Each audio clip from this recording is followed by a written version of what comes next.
My name is David Cooper and I work for the Offshore Renewable Energy Catapult, and my role is looking at clean maritime and decarbonisation of the offshore wind fleet. And to what extent can you foresee us actually catapulting and meeting those 2030 and 2050 targets? I think we can be ambitious about offshore wind. The reason being is because the industry wants to go to decarbonisation. It's built on the promise and the offer of renewable generation, so it wants to clean its whole supply chain.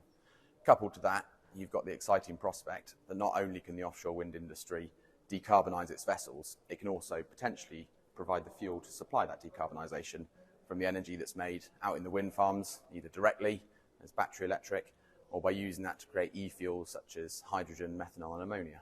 And certainly the UK is seeking to be a pioneer in this area.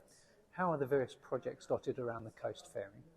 Yeah, so the UK has gone very fast and very far with offshore wind. It's something we should shout about and be proud about. If you look at the North Sea, certainly the east coast of the UK, there's a greater amount of offshore wind there than anywhere else in the world, and we really need to make the most of that opportunity. It can be a test bed for the clean maritime technologies, not only to decarbonise offshore wind, but also the whole maritime sector. Many of the technologies that could be used on the CTVs and SOVs of today are equally as applicable to other areas of maritime.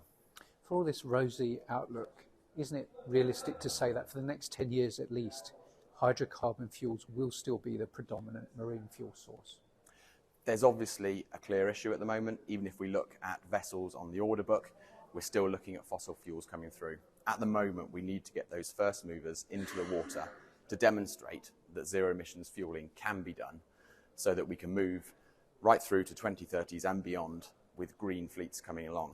However, it'd be tempting to say we've got till 2050, so we don't need to move that fast. However, I think that's the wrong approach.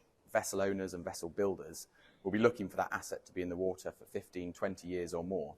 So if we want to be zero emissions by 2050, we really need to be looking to decarbonise the fleet today. And in order to achieve that, is it not the case that full decarbonisation by that 2050 deadline will require a carbon price in the order of $200 per tonne of CO2? There's no question that you need a level playing field. Now, whether that level playing field comes directly through some sort of carbon price, through either emissions trading scheme or a price at the pump, or whether that incentive comes through something in the Crown Estate or CFD rounds, that's something for government to decide, but there's no question there does need to be some regulatory or legislative push to get to full decarbonisation. Not only does there need to be a legal and regulatory push, but you've got to finance this thing, and the numbers are huge. And we've seen traditional lenders exit the market. Where's the finance going to come from to underpin this? Yeah, I guess the first thing you need to do is to make sure we're as efficient as possible.